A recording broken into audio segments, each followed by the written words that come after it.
Rules Committee will come to order, and good evening.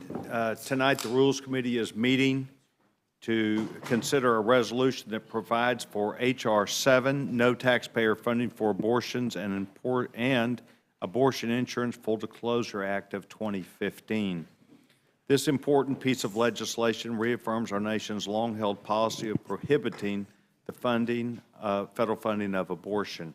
This action comes after tonight, and really all day, ongoing discussions with members from our conference. It's my hope that this resolution will address the concerns of our members and will allow us to move forward to where we are able to not only consider this important legislation, to discuss it on the floor and to vote and to move this forward.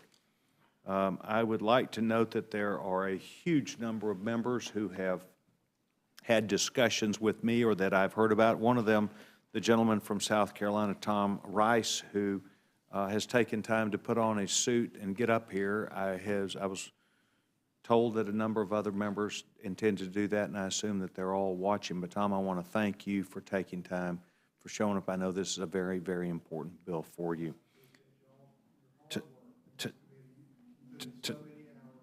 Yes, sir. Tonight, we're going to welcome Congressman Chris Smith from New Jersey, who is not only a leader in our conference with a conscience about not only people here in the United States and the unborn, but also people all around the world. And Chris, I want to thank you for joining us tonight. Obviously, what I'm going to do is defer for a minute for the ranking member to have an opportunity for any statement that he would choose to make, but I want you to know how much I appreciate you coming up late at night. The gentleman from Massachusetts is recognized. Well, thank you, Mr. Chairman. And when we last met and you said to have a good weekend, I didn't think I'd see you again. In fact, well, you were hoping Till next so. week, you know. But our colleague Dr. Fox and I had a debate on the rule on the anti-choice bill that was reported on this committee, and I thought we were ready to go and vote on that tomorrow. But when we debated this bill in the Rules Committee yesterday, those on my side objected to the fact that you were tossing out regular order, and we had serious problems with that, skipping the committee process and reporting out a closed rule. At that time, you said it was not a problem because this bill was fully considered in the last Congress. But then the bill led to a meltdown in your conference, and you realized that it couldn't get even a simple majority on the House floor. So now at 9:05 in the evening, we're tossing the first bill out the window and replacing it with a completely unrelated abortion bill. And again, like clockwork, there are no public hearings, no committee markup, and a completely closed rule.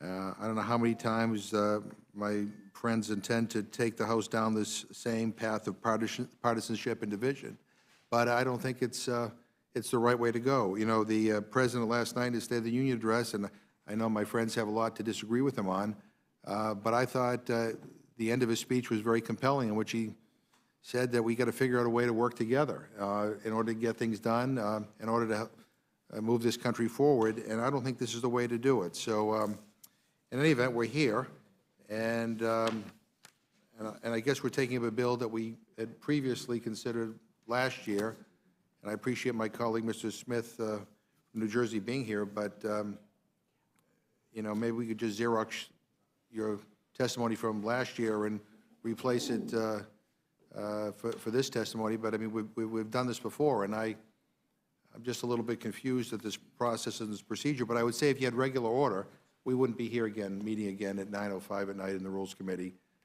People would be able to work their will on the House floor, Republicans and Democrats alike, and I hope that's the direction we move in the future. So I thank the chairman and give back my time. I thank the gentleman for his comments, and the gentleman is appreciated for being here for this late meeting. I appreciate that. Mr. Smith, thank you very much for taking time to be here.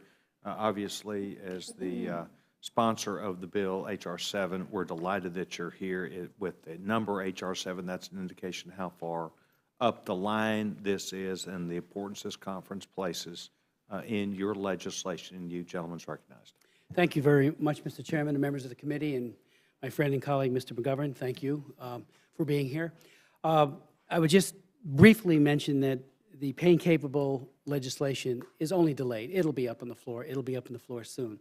We're working through a few bits of text, but I can assure you it will be back up. And I want to thank Ms. Fox for her brilliant defense of life this afternoon when she managed the rule. Her words were eloquent in defense of these children who are being dismembered with impunity, and it is a horrific procedure. They all are, but this one is particularly gruesome because the child does feel pain. So thank you, Ms. Fox.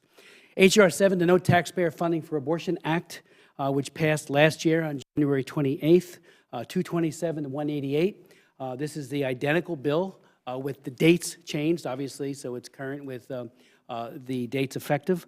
H.R. 7 seeks to accomplish 3 goals. 1, make the Hyde Amendment and other current abortion funding prohibitions permanent. 2nd, ensure that the Affordable Care Act faithfully conforms with the Hyde Amendment as promised by the President right downstairs when he gave that speech and said that under our plan, no federal dollars will be used to fund abortion, as well as when he issued an executive order on March 24, 2010, in which the President of the United States said, and I quote, "The Affordable Care Act maintains current Hyde Amendment restrictions governing abortion policy and extends those restrictions to newly created health insurance plans." The third part of the legislation, it provides for full disclosure, transparency, and prominent display to the extent to which any health insurance plan on the exchange funds abortion. Right now, you go online, you look. I looked on the New Jersey plans. Of course, like many members of Congress, my wife and I are now under Obamacare, and we looked and we looked and we could not find where it was disclosed. We made a royal case out of it, and now there is minimal disclosure. This would require prominent disclosure so consumers would know yes or no whether or not they are buying a plan that subsidizes abortion, again, completely contrary to the Hyde Amendment.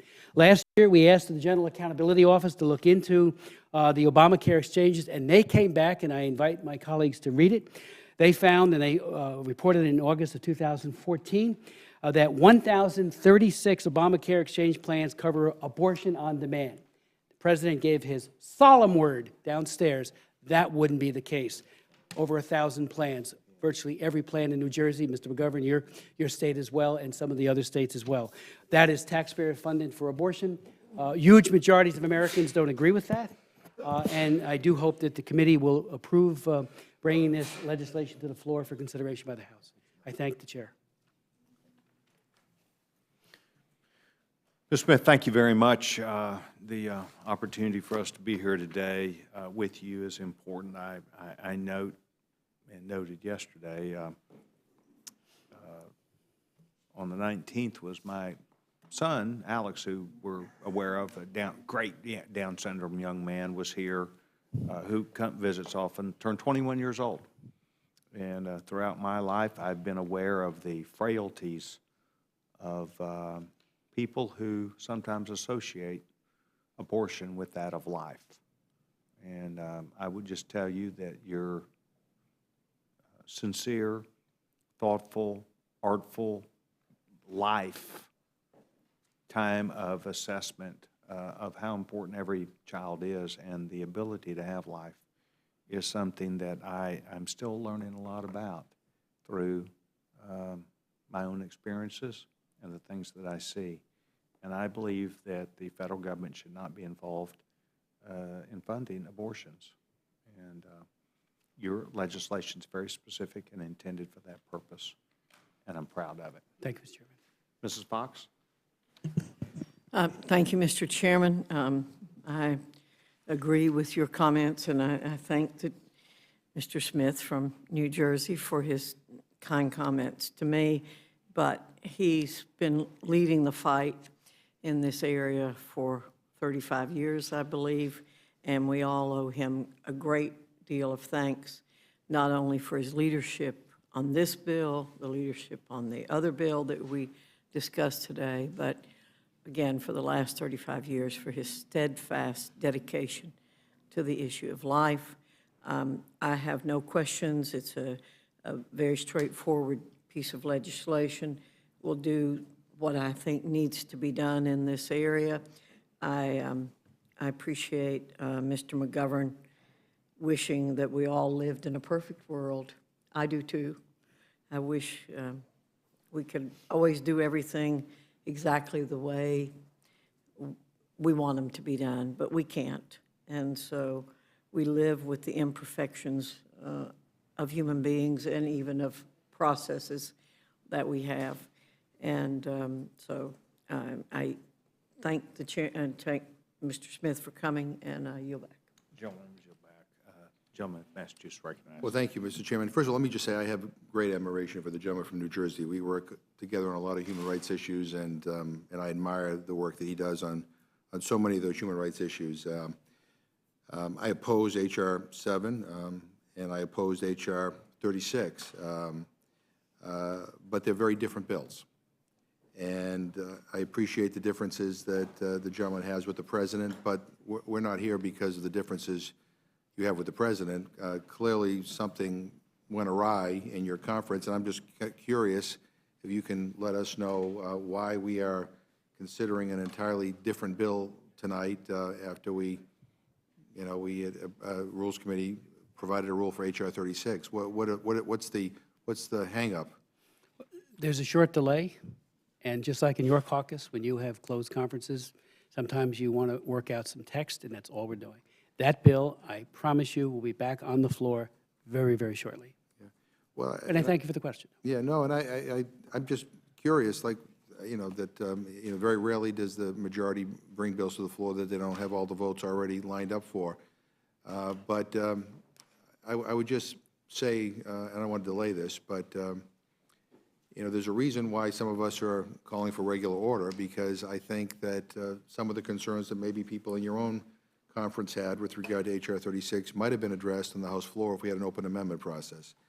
And so this is what it is, and I think it points out a flaw in the way we're doing business here, and I hope we learn from it and we don't find ourselves in similar situations in the future. So I disagree with you very strongly on this issue. And we will leave it at that. And Mr. Governor, I do work, very much enjoy our relationship working on human rights issues across the globe, and as we are going to be doing on the new Magnitsky Act. Right. So look forward to that cooperation and partnership. Thank you. Thank you very much. Chairman Cole.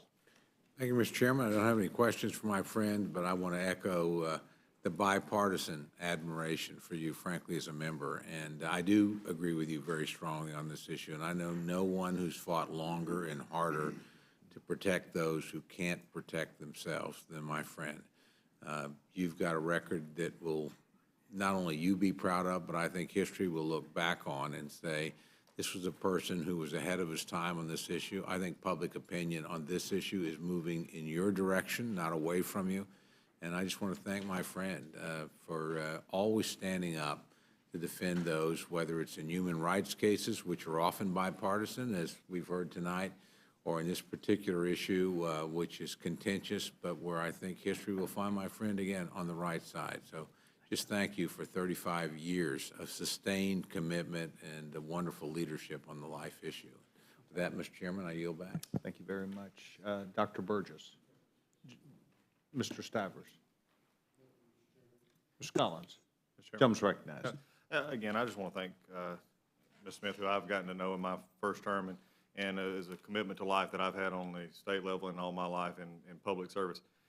Human rights and this issue here is something that I said just the other day in this committee. For me, it's an issue from conception to natural death. And that is something that I think is a value, and whether it's this bill, which is an outstanding legislation, which makes the stand. And I think that's what, we're starting off a positive note, Mr. Chairman. I think this is exactly what the Republicans stand for. It's standing for life. It's standing for life of those that are preborn, unborn, and also for those that have been born and are having the opportunity. We're an opportunity society. It's after 9 o'clock, but it's time to be positive about this. Mm-hmm. This is to me as positive an economic impact and a positive bill as we can look at, looking ahead at what we want to do. Sometimes we don't always start out or end in the place we thought we were going to start, but with your bill, we're going to start positively again tomorrow. We're going to continue to get up every day working for the American people, for the folks in my district, for the districts all over this country, because that's what the GOP stands for, the opportunity to live, the opportunity for life, the opportunity for a birthday, the opportunity to move forward and to expand that all this great country has to offer. This is exciting for me. Is it always maybe what we want to start out with? No. But I always look at it the next day, there's always an opportunity to find the right way. Mr. Smith, you've been a fighter for this for a long time, and that makes me proud. It makes me glad to associate with you. And even though we don't find disagreement maybe across all part of the aisles, this is something worth fighting for. Mr. Chairman, thank you for your leadership in this, and I appreciate that. I yield back. Gentleman yields back his time. Thank you very much. Thank you very Mr. much. Smith, I wanted to also note we've had a very dear friend of mine who walked in here. He's known as America's tenor, Steve Amerson. And Steve is a deeply committed person, not only to the life of children and to the life of the unborn, but really to his commitment to the men and women of the United States military is most precious in his relationship with me. He is a regular at the Singer for the Medal of Honor Society, and he honors men and women who have been in service to this great nation. He cares about every single one of them, and he, just like our colleague Tom Rice, who took time to come up to the Rules Committee tonight on the calling of the subject, that what we're here for and how important it is. And so, Tom, I want to thank you and Steve for joining me tonight of something that was important to you. I want to thank you for being here. Anything you have in writing, if you'll leave it for us, it will allow us to put that in the record. And I thank the gentleman very much. I see no one else seeking to be recognized, so this closes the hearing portion for H.R. 7, and I would defer to the gentlewoman from North Carolina for a motion. Thank you, Mr. Chairman. I move the committee grant H.R. 7, the no taxpayer funding for abortion and abortion insurance full disclosure act of 2015, a closed rule.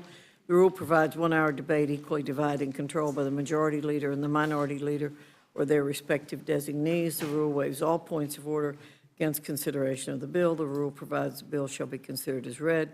The rule waives all points of order against provisions in the bill. Finally, the rule provides 1 motion to recommit. You've now heard the motion from the gentlewoman from Grandfather Community, North Carolina. Is there amendment or discussion? Yes. The gentleman is recognized. Mr. Chairman, I have an amendment to the rule. I move that the committee grant H.R. 7 an open rule so that all members have the opportunity to offer amendments to the bill on the House floor.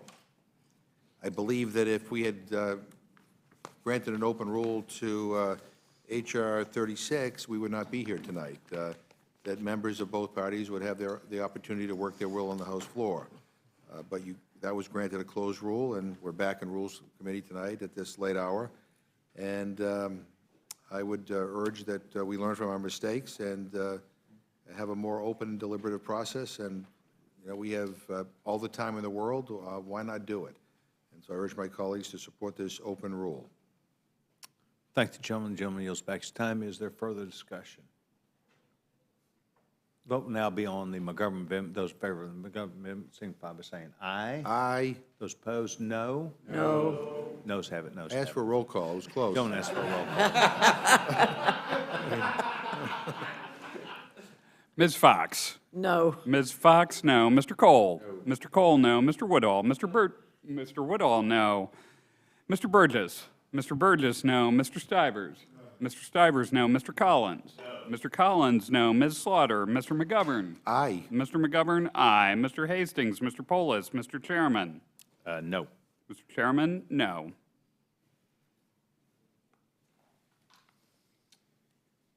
That should have been an aye, shouldn't it? Excuse No. me.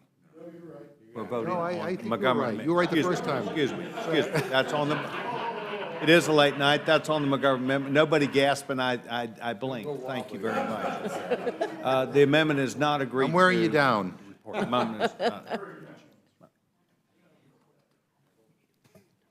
Right, and the clerk will report total. On that, there was 1 yea and 7 nays. The motion is not, the amendment's not agreed to, amendment's not agreed to. Now, we will now have the vote on the motion from the gentlewoman from Grandfather Community, North Carolina. Those in favor signify by saying aye. Aye. And those opposed, no. No.